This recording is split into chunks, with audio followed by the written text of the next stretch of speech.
राधे राधे। ओम विष्णुआय नमः।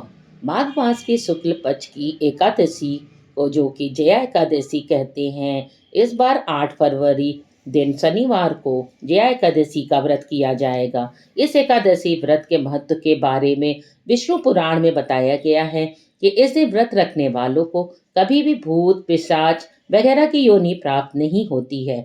व्रतियों को इस दिन जया एकादशी की व्रत करनी चाहिए और सुननी चाहिए, जिससे हम सभी को उसका फल मिलता है। भगवान कृष्ण ने महाराज युधिष्ठिर को इसके बारे में बताते हुए कहा था कि एक बार इंद्र की सभा में अप्सराएं नृत्य कर रही थी। सभा में प्रसिद्ध गंधर्व पुष्पवंत, उसकी लड़की पुष्पवती तथा चित्रसेन की स्त्री मालिनी और उसका पुत्र माल्यवान भी थे। उस समय पुष्पवती माल्यवान को देखकर मोहित हो गई और काम का भाव उसके मन में जाग गया।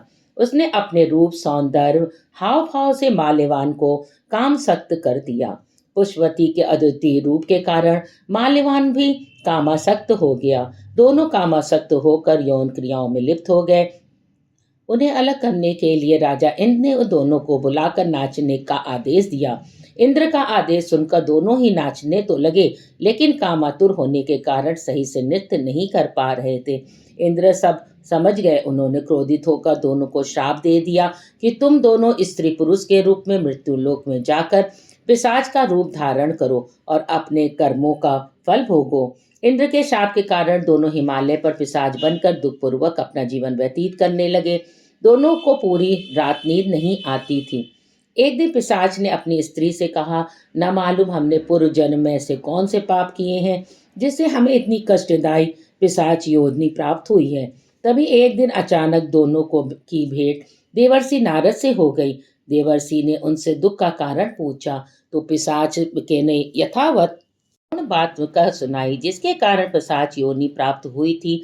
तब नारद जी ने उन्हें माघ मास के शुक्ल पक्ष की जया एकादशी का संपूर्ण विधि विधान बतलाकर उसे करने को कहा। नारद ने परामर्श से दोनों ने पूरे विधि विधान से जया एकादशी का व्रत रखा और पूरी रात भगवान नारायण का स्मरण करते हुए रात जागते हुए बिता दी। दूसरे दिन प्रातःकाल होते ही भगवान विष्णु की कृपा से इनकी पिशाच देह छूट गई और दोनों फिर से पूर्व शरीर को प्राप्त होकर इंद्रलोक में पहुंच गए। वहां जाकर दोनों ने इंद्र को प्रणाम किया तो इंद्र भी उन्हें पूर्ण स्वरूप में देखकर हैरान हो गए और पूछा कि तुम्हें पिशाच योनि देह से किसने छुटकारा पाया।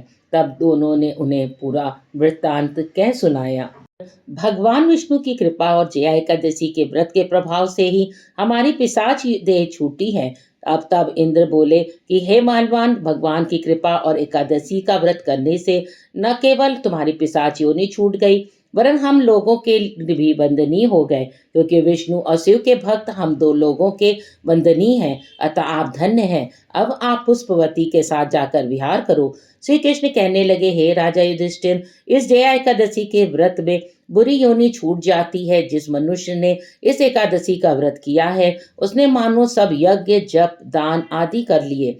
जो मनुष्य जया एकादशी का व्रत करते हैं, वे अवश्य ही 1000 वर्ष तक स्वर्ग में वास करते हैं। एकादशी का व्रत करने से जीवन में सुख समृद्धि का वास होता है और धन की देवी माता लक्ष्मी भी हम सब पर प्रसन्न होती हैं। और भगवान श्री हरि की पूजा अर्चना करना और उपवास रखने से साधक को मोक्ष की प्राप्ति होती है। इतना ही नहीं, प्रभु के प्रभाव से भूत प्रेत नकारात्मक शक्ति और आर्थिक समस्याओं से छुटकारा मिलता है। और इस दिन तुलसी माता की पूजा हमें अवश्य करनी चाहिए और उन पे दूध और जल नहीं चढ़ाना चाहिए, क्योंकि तुलसी माता भी व्रत रहती हैं एकादशी का। और आपने हमारे चैनल को अगर अभी तक लाइक और सब्सक्राइब नहीं किया है तो कर दें, ऐसी पौराणिक कथाओं के लिए। धन्यवाद।